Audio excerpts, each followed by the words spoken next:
always feel strange when I hear the word reverend, because I know it means the revered one. And I see myself as a brother and not as a reverend, even though in 3 days I will be celebrating my 54th anniversary in the ministry. I want to thank you, Don, because I'm closer to you than anybody else at your congregation. We have sat in living rooms together and talked many times. It's ironic that the music that you played is similar to Japanese music that I used to play this month for several years when I was a haiku master. And I would have such music played while I would read haiku on my birthday, which is in a few weeks. The poet Emily Dickinson once wrote, "Hope is the thing with feathers that perches in the soul and sings the tune without the words and never stops at all." To her words, I add those attributed to the Buddha. Do not look for sanctuary in anyone or anything except for yourself. I dare ask, who will you save? Who will save you if you refuse to save yourself? When we practice humility, we do not elevate our importance above our neighbors. When we practice service, we realize that each act is a prayer, that others will do the same. How do you personally find hope and embrace your own identity when it feels as though others control your life? During this time of pandemic, the previous question seems particularly relevant. Those of us who are over 65 repeatedly hear that we are the ones who are most at risk, and that others need to practice social distancing to protect us. I'll be 72 in less than 2 weeks. But until recently, I have not been continually reminded that I'm old. Added to my personal burden is the pre-existing status from being a cancer survivor, as well as being a member of a family where both sides have people who have died of diabetes and suffered from heart disease.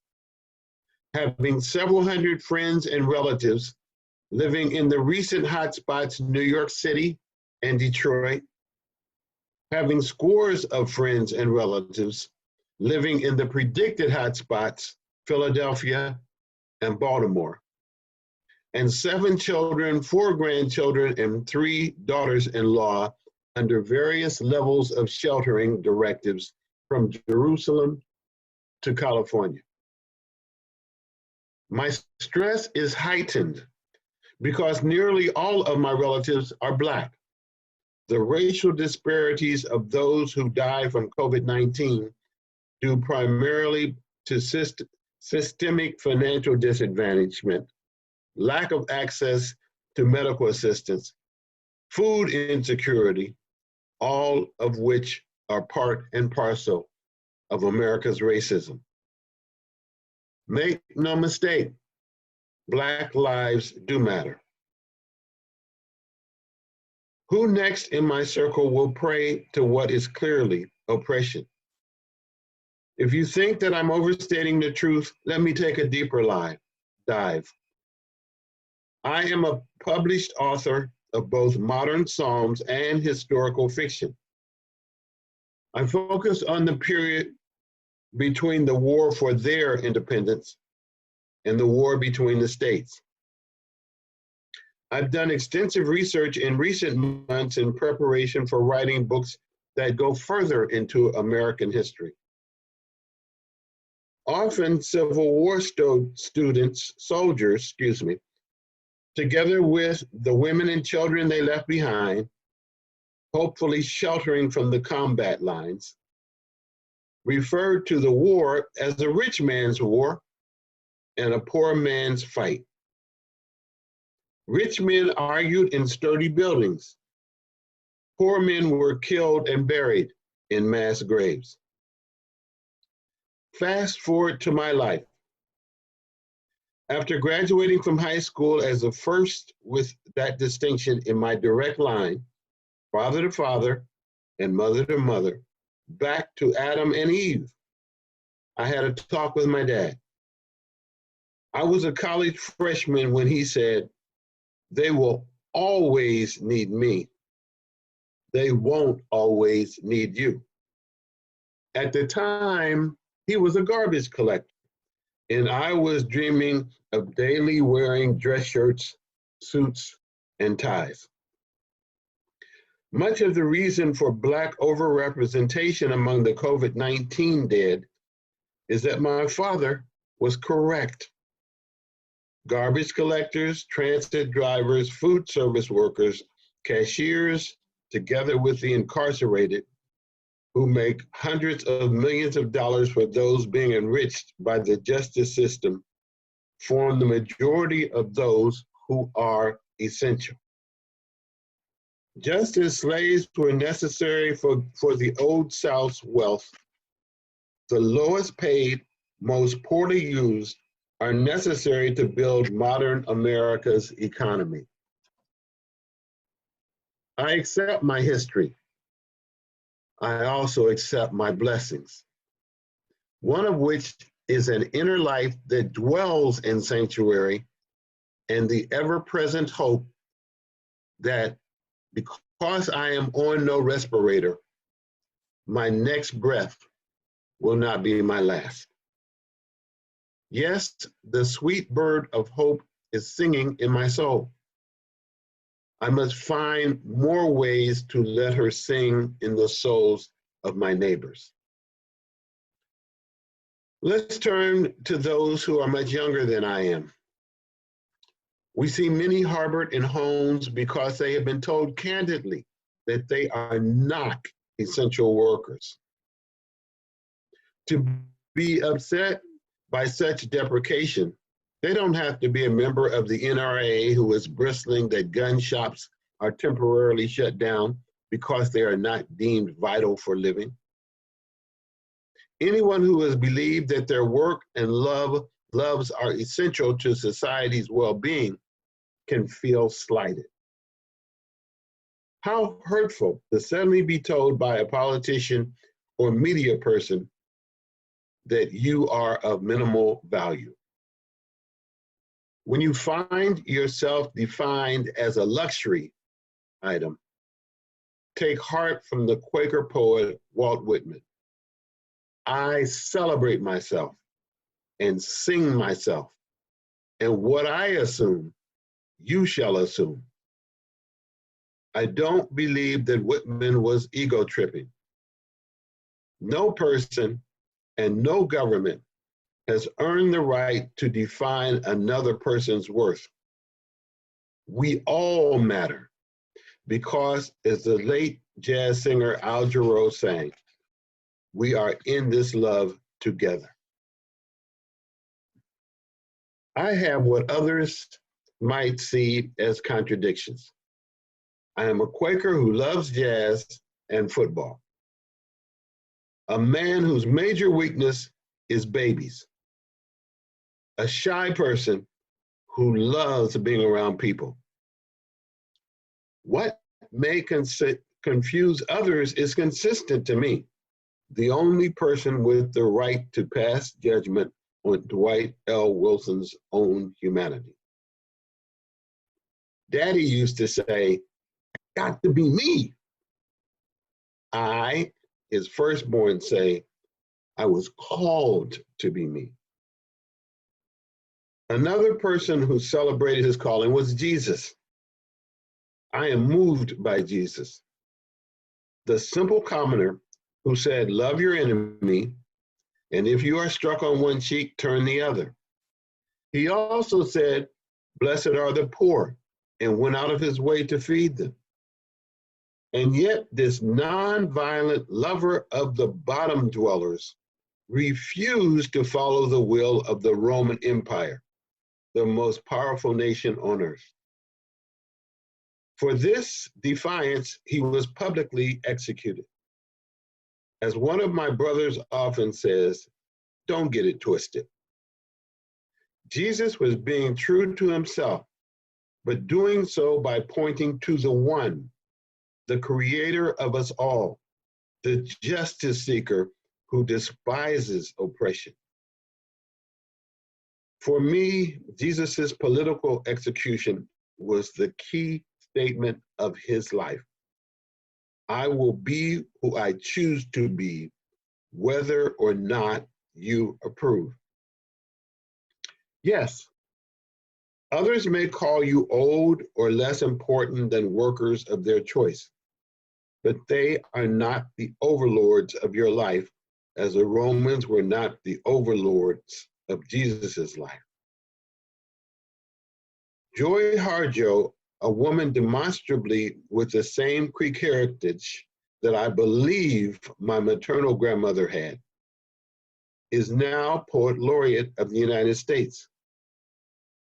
In a poem called Grace that speaks of her impoverished youth, she wrote, I could say Grace was a woman with time on her hands, or a white buffalo escaped from memory.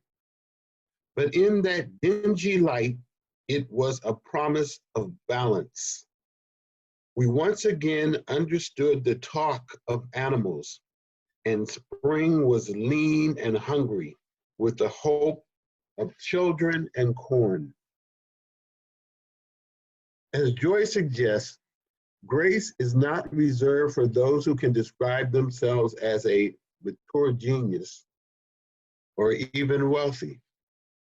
Grace is accepting one's own inner beauty and the simple things in life, like a warm cup of coffee or tea in a roofed house, or being homeless but with memories of being loved by someone who has died or merely stopped loving you.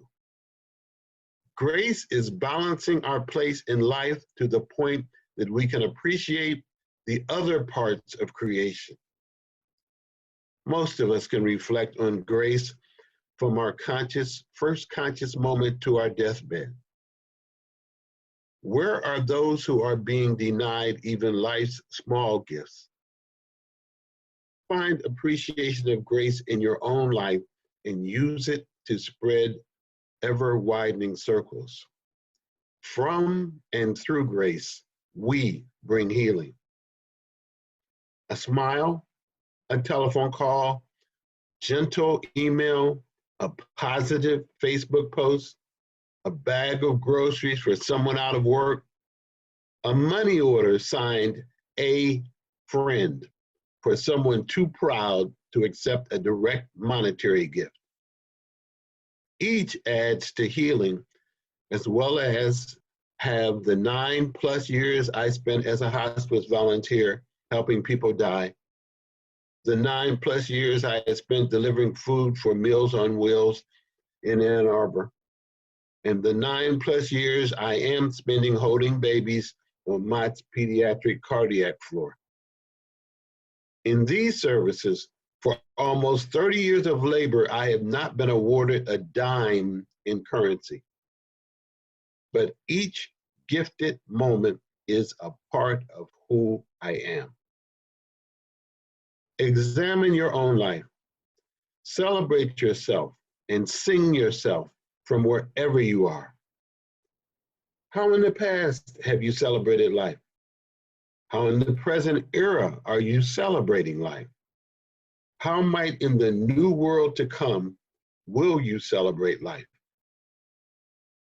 A Nigerian proverb counsels, in the moment of crisis, the wise build bridges, the foolish build dams. Helping our neighbors cross into a better world takes the work of spiritual engineers. Such a skilled person need not have studied at Stanford School of Engineering.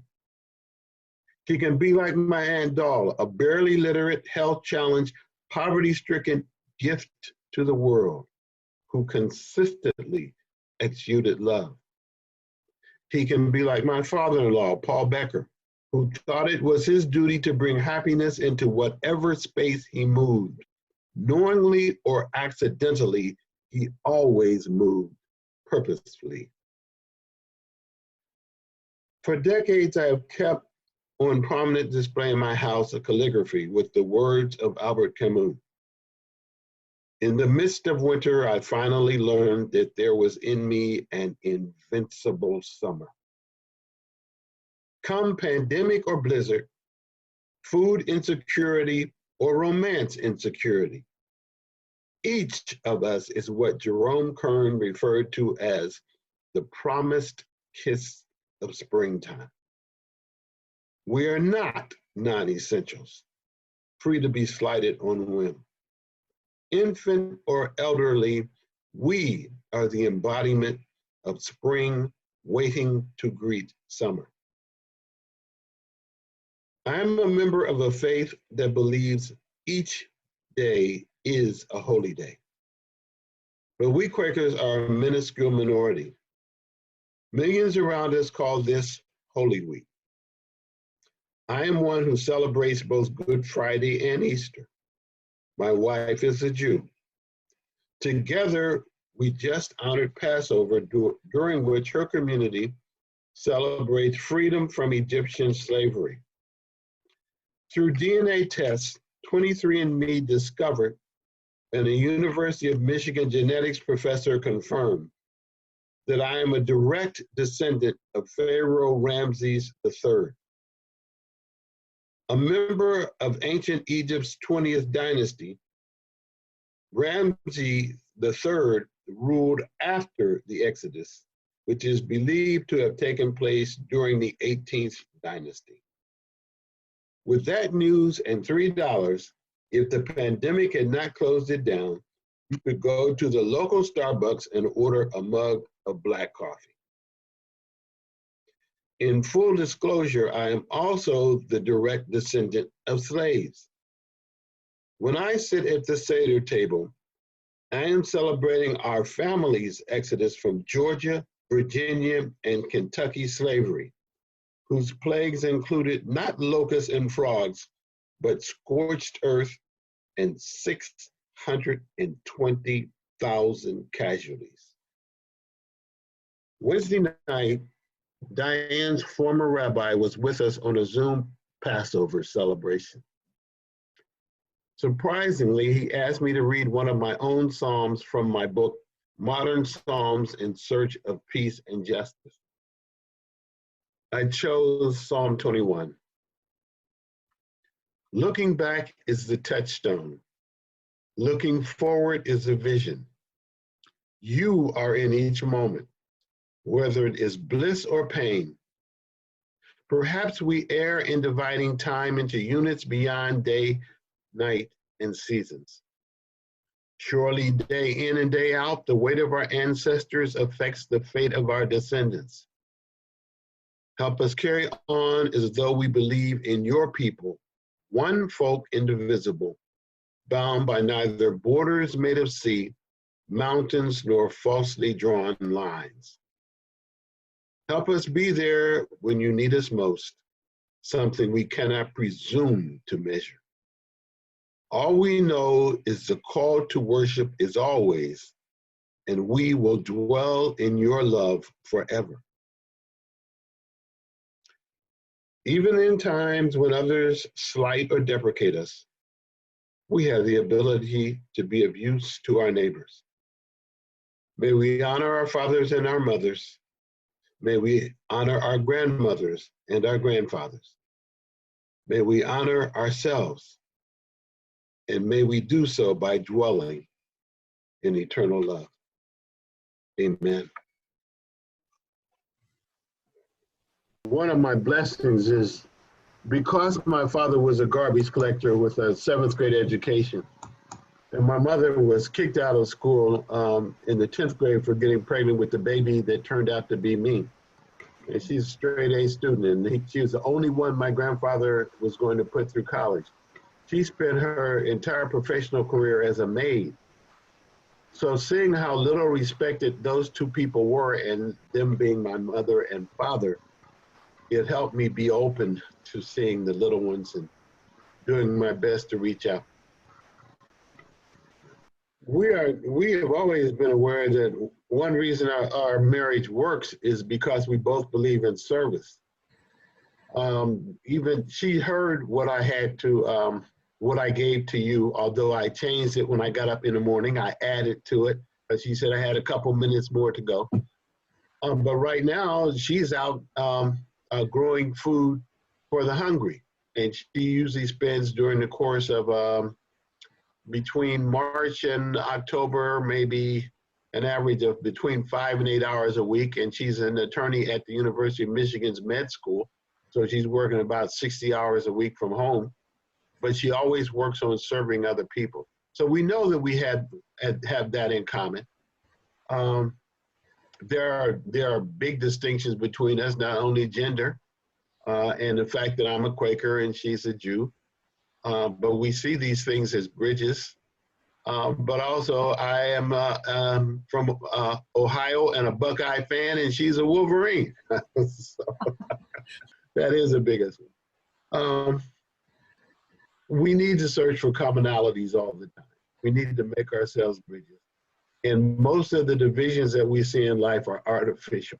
They've been constructed socially from race on down to keep us apart so that we can be divided and work against each other instead of united and building a better world. So those of us who are spiritually oriented, it behooves us to find ways to make that bridge and not try to dam things up. And you can spell that dam either way you want to. Appreciate you sharing that, because Catherine, if I had had space, I would have moved in, but I was not talking about those who cannot work. I would have included those who are in refugee camps, those who are interred because they are trying to immigrate here and they're not allowed to do it. They can't create any distance between themselves. They are sitting ducks for this coronavirus. And how much blood will we have on our hands because we are also responsible for them? I can't weigh that. I can't weigh that. But my heart goes out to them and I pray for them daily. Thank you. You know, the first time I got to speak on Easter, it came as a shock. I was 18 years old and the minister asked me to speak on Easter. And so then he asked me to do it, our pastor did. Then he asked me to do it the next Easter too. So I got to speak twice at 18 and 19. And I said to myself, why is he willing to give me the day when most people are going to come to services? And it dawned on me that he might have felt that he didn't have anything new to say. I don't know. But this is the first time I have gotten to speak on Easter since 1973. So it was such a treat. Thank you.